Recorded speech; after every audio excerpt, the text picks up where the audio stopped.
جی بالکل دیکھیں، اوشن مال میں 30 سالہ بچہ امان جو ہے اس کا پاؤں آ گیا تھا اور کچھ دنوں پہلے اس کی ٹریٹمنٹ چل رہی تھی، طبی امداد اس کو دی جا رہی تھی.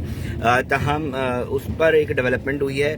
ڈاکٹر عمران علی شاہ ہیں، پی ٹی آئی کے رکن اسمبلی ہیں، ان سے بھی رابطہ ہوا ہے. کامران صاحب ہیں، میڈیا بیورو چیف ہیں، ان کے ذریعے، اور انہوں نے یہ کہا ہے کہ میں اس بچے کا تمام علاج کرانا چاہتا ہوں. میرے اسپتال سے اگر وہ فیملی چاہے تو وہ بالکل فری آف کاسٹ جو ہے وہ علاج کروا سکتی ہے. 3 سالہ بچہ امان جب سیڑھیوں سے جا رہا تھا، جو برقی سیڑھیاں ہیں ادھر اس کا پاؤں آ گیا تھا اور بہت زیادہ ڈیمیج ہوا تھا.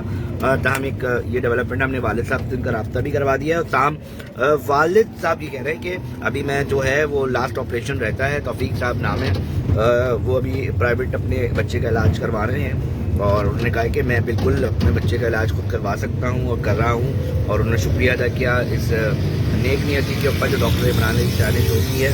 اور اس کے اوپر ہم نے پوچھا کہ ایف آئی آر وہ بالکل کروائیں گے. جو لوگ یہ سمجھ رہے ہیں کہ ایف آئی آر نہیں ہوگی تو ان کی غلط فہمی ہے. ایف آئی آر بھی ہوگی، اور ان کا کہنا ہے کہ میں اقدام قتل کی دفعات شامل کروں گا ایف آئی آر کے اندر، اور اوشن مال کی جو انتظامیہ ہے اس کو شامل کروں گا. اور وہ بچہ لاسٹ آپریشن ہے تو اس کے بعد جو ہے وہ آئیں گے اور یہ ایف آئی آر جو ہے درج ہوگی. اس کے بعد ہم دیکھیں گے کہ تفتیش کس کروٹ بیٹھ کے کتنا تفتیش ہوگی. ہم اس کو رپورٹ ضرور کریں گے، پیچھے لگیں گے اس کے. اور ساتھ ہی یہ والا معاملہ ہے کہ جو پولیس ہے وہ پازیٹیولی رول دکھا رہی ہے. ایس ایس پی ساؤتھ نے رائے جات انہوں نے کہا ہے کہ جیسے ہی مدعی آئیں گے ہم ان کی ایف آئی آر کریں گے اور کوئی مسئلہ نہیں ہے. اور مکمل طور پر انہوں نے یقین دہانی کروائی ہے.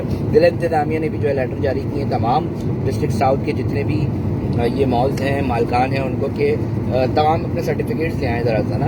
وہ ہم ان سے پوچھیں گے. تبریز صاحب تھے ڈی سی، ان سے بھی ہماری بات ہوئی تھی تو انہوں نے کہا تھا کہ میں نے لیٹر جاری کر دیے. تاہم اب جب وہ لیٹر اور سرٹیفکیشن اس کے بعد اگر انہوں نے نہیں دی تو انہوں نے واضح طور پہ کہا تھا تبریز صاحب نے کہ جی ہم بند کریں گے، ہم تالے لگائیں گے. تو ان کی یہ بات ہمارے کانوں میں اور ذہن میں محفوظ ہے. ہم دیکھیں گے کتنے تالے لگتے ہیں.